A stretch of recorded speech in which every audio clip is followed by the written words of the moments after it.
সুপ্রিয় দর্শক, আজকে একটা ছোট আমলের কথা বলবো, যে আমলের বিনিময়ে আপনি আপনার বাড়ির টোটাল সমস্যাটা আপনি নিজের যাচাই বাছাই করতে পারবেন। আপনার বাড়িতে নিত্য নতুন সমস্যা কেন দেখা দিয়েছে, এই সমস্যাগুলো কোন কোন কারণে হতে পারে,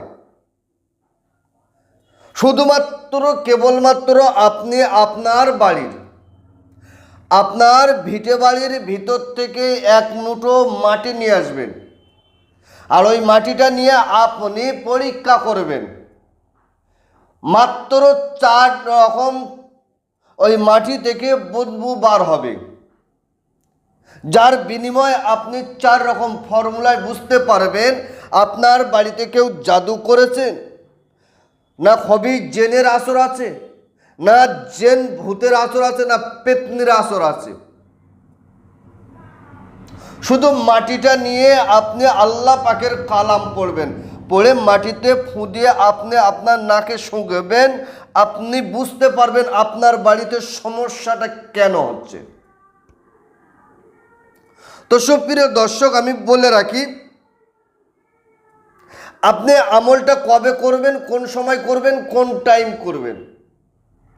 যে কোনো টাইম, যে কোনো সময়, যে কোনো অবস্থায় আপনি কাজটা করতে পারেন।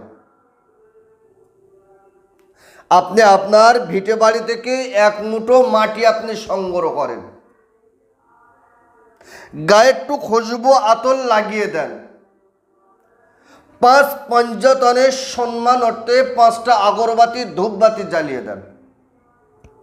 এই ধূপবাতি আগরবাতি জ্বালিয়ে দেওয়ার পরে আপনি ওই জায়গায় বসে আল্লাহ পাকের দরবারে 3 বার তওবা ইস্তেগফার করেন। আল্লাহ, আমি তো গুনাহগার, আমি তো খাতাকার, আমি সিয়াকার, আল্লাহ আমাকে ক্ষমা করেন, আল্লাহ আমাকে মাফ করেন। আল্লাহ, আপনি যদি ক্ষমা না করেন, মাফ না করেন, আমি বরবাদ ধ্বংস হয়ে যাব। তারপরে 11 বার দরুদ শরীফ পড়েন, আল্লাহুম্মা সাল্লি আলা মুহাম্মাদ ওয়া আলা আলি মুহাম্মাদিন কামা সাল্লাইতা আলা ইব্রাহিম ওয়া আলা আলি ইব্রাহিম ইন্নাকা হামিদুম মাজিদ। মাত্র 11 বার পড়েন। তারপরে মাটিটা আপনি আপনার ডান হাতের উপরে এইভাবে মাটিটা ধরেন,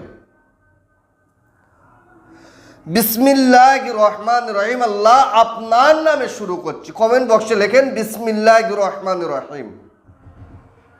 এই বিসমিল্লাহির রহমানির রহিম আপনি পড়েন, পড়ার পরে সূরাতুল ফাতিহা, সকলে জানেন সূরা ফাতিহা 7 বার পড়েন। একবার পড়বেন, একবার মাটিতে ফু দেবেন, একবার পড়বেন, একবার মাটিতে ফু দেবেন। 7 বার পড়ে আপনি মাটিতে ফু দেন। ফু দেওয়ার পরে কোরআন শরীফের শেষ 2টো সূরা, একটা সূরার নাম হচ্ছে সূরা ফালাক, দ্বিতীয় নাম্বার হচ্ছে সূরা নাস। আপনি এই সূরা ফালাক,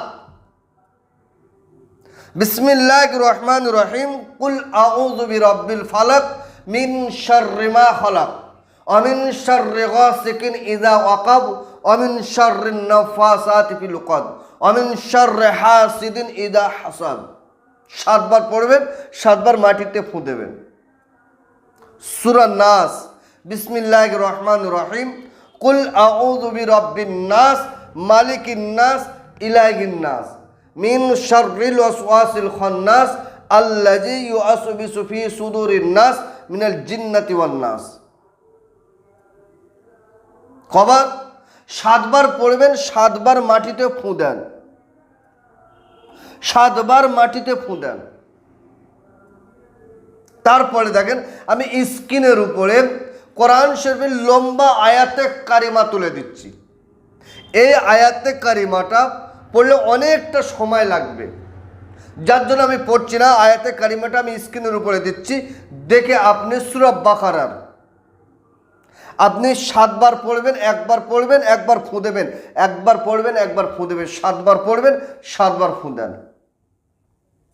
তো ফু দেওয়ার পরে এবার আপনি কি করবেন, ওই মাটিটাকে এইবার প্রথমে যে কবার দরুদ শরীফ পড়েছিলেন সেই কবার দরুদ শরীফ পড়েন। দরুদ শরীফ পড়া সেই মাটিটা নিয়ে আপনি আপনার নাকে শুকুন।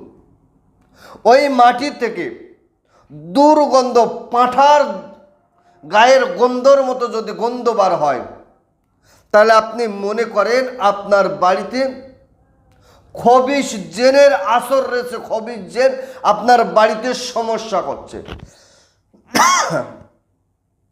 দ্বিতীয় নাম্বার, আপনার ওই মাটি থেকে যদি পায়খানা ছেন আসে, ওই মাটি থেকে যদি দুর্গন্ধ পায়খানা, মানুষের পায়খানা ছেন আসে, তাহলে আপনি মনে করেন আপনার বাড়িতে জেনের কোনো সমস্যা, জেন আপনার বাড়িতে সমস্যা করছে। তৃতীয় নাম্বার, আপনার ওই মাটি থেকে যদি কোনো রকম ফুলের সেন বার হয়, ফুলের সেন, তাহলে আপনি মনে করেন আপনার বাড়িতে যে সুন্দরী মেয়ে আছে, সুন্দরী বউ আছে, আপনার সুন্দরী ছেলে আছে, তাদের উপরে আপনার পরীর কোনো আসর আছে। হুজুর আমি চেক করেছি, কোনো মাটি থেকে কোনো দুর্গন্ধ, কোনো সেন, কোনো কিছু বার হচ্ছে না। সেক্ষেত্রে আমি কিভাবে বুঝবো আমার বাড়ির এতটা সমস্যা? টোটাল কোনো রকম সমস্যা, কোনো রকম আপনার মাটি থেকে দুর্গন্ধ বার হয় না, কোনো সেন বার হয় না, আমি বুঝবো কিভাবে আমার এত সমস্যা হচ্ছে কেন? আমি আপনাকে বলে রাখি, জেনের কোনো আসর, খবিশের কোনো আসর আপনার ভিটেতে কোনো কালা জাদু করা নেই। তবে আপনার চাল, আপনার চলন, আপনার ওঠা বসায় আপনার বাড়িতে কোনো সমস্যা এসছে, যে সমস্যার সমাধানটা ওপর আল্লাহ করতে পারে, আপনি ওপর আল্লাহ পাকে দরবারে কাঁদুন, আমার আল্লাহ আপনার সমস্যা সমাধান করে দেবে। এবারে বলে রাখি, আপনার এই জেনের আসর, খবিশের আসর যদি থাকে, আপনি কি করবেন? আপনার এলাকা থেকে মুরব্বী দেখে, মুরব্বী ভালো মানুষ দেখে আপনি আপনার ভিটে বাড়িটা বন্ধ করে নেন, গার্ড করে নেন। আপনার ভিটে বাড়িটা ভালো করে বন্ধ করুন, গার্ড করুন। যদি বলেন যে হুজুর আমি নিজে করো, আপনি আমার চ্যানেলের ভিতরে ঘর বন্ধ, বাস্তু বন্ধ, ভিটে বন্ধ যে আমলটা আছে, ওই আমলটা আপনি ভালো করে দেখুন, একবার ছাড়া 10 বার শুনুন। শোনার পরে আপনি ওই ভিডিওটাকে নিয়ে আপনি শুনেছেন ওইভাবে আপনার গ্রামের ইমাম সাহেব, আপনার গ্রামের ওস্তাদ সাহেব, আপনার গ্রামের মুরব্বী সাহেব যারা তদবির করেন, তেনাদের কাছে, ভালো মানুষের কাছে গিয়ে বলেন এই সিস্টেমে, এই নিয়মে আমার বাড়িটা বন্ধ করে দেন, আমার বাড়িটা ঠিক করে দেন। ইনশাআল্লাহুল আজিজ আপনার বাড়ির সমস্যা ওপর আল্লাহ যদি চায় সমাধান করবে। কারণ এগুলো হলো আল্লাহ পাকের কালামের ফর্মুলা, এগুলো হচ্ছে আল্লাহ পাকের কালামের পাওয়ার, আল্লাহ পাকের কালামের কুদরতি ক্ষমতা। তো সুপ্রিয় দর্শক, ভিডিওটা ভালো করে একবার ছাড়া 2 বার শুনুন, ভালো করে বুঝুন, তারপরে আপনি আমলগুলো করুন, তারপরে কাজগুলো করুন। এই কাজ আপনাকে করতে গেলে 5 ওয়াক্ত নামাজ, সত্য কথা, হালাল খাদ্য আপনাকে খেতে হবে। 5 ওয়াক্ত নামাজ, সত্য কথা, হালাল খাদ্য খান, ইনশাআল্লাহুল আজিজ আমার আল্লাহ আপনার এই আমলের কাজ সাকসেসফুল করিয়ে দেবে। তো সুপ্রিয় দর্শক, ভিডিও লম্বা চলা নয়, এই পর্যন্ত সমাপ্ত করলাম। ভালো থাকবেন, সুখে থাকবেন, শান্তিতে থাকবেন, আমার জন্য দোয়া করবেন। আসসালামু আলাইকুম ওয়া রাহমাতুল্লাহ।